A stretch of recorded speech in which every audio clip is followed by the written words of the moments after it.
and the values that Dr. King espoused. The understanding that we judge human beings not by the color of their skin or the religion they have, or the country they came from, or their sexual orientation, but we judge people for who they are. And today I pledge to you that we will undo the divisiveness and the hatred coming from Trump's White House. We will bring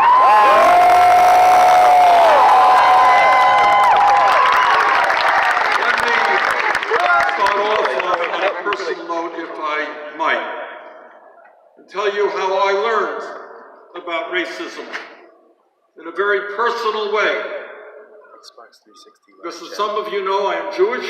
Some of you may know my father came to this country from Poland, and he came fleeing anti-Semitism. But a lot of people in my father's family did not make it out of Poland. And they were murdered by the father of white supremacy, Adolf Hitler.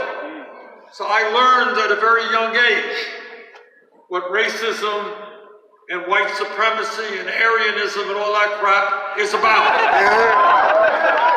And our pledge together is we will do everything humanly possible to end all forms of discrimination in this country.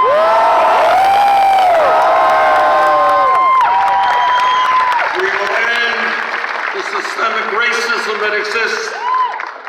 We will end the sexism that exists. Homophobia that exists.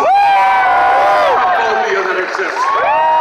Religious bigotry that exists. We'll finally come together as one nation, as one people, proud to be Americans.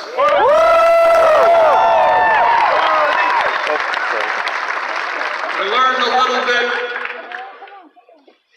about economic justice, not from the textbook in college. I learned about that growing up in a rent-controlled apartment in Brooklyn, New York, where my family struggled economically in the same way that millions of families in this country are struggling today.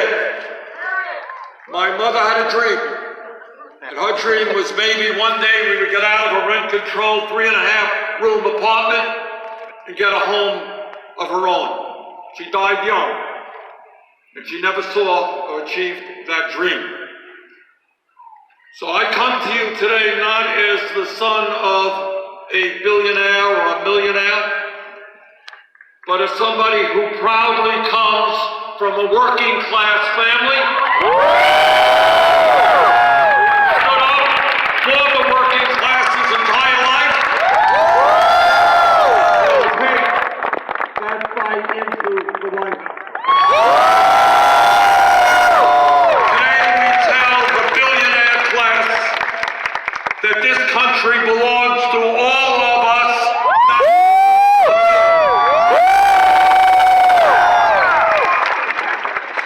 What I mentioned to you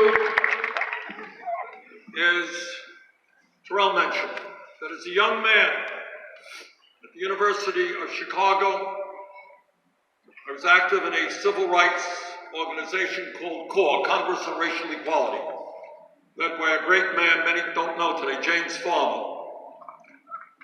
And during the 60s, when young men and women were struggling with SNCC, the Student Nonviolent Coordinating Committee, getting their heads bashed in, getting killed here in the South, some of us were not quite so brave, but we were doing what we could in the North. And I guess I'm one of the few candidates for President of the United States ever to tell you proudly, I was arrested.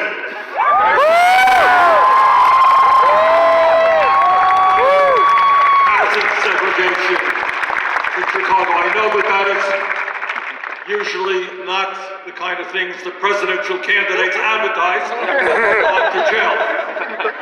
But it's a better way to go to jail than the corruption that currently goes on in the White House.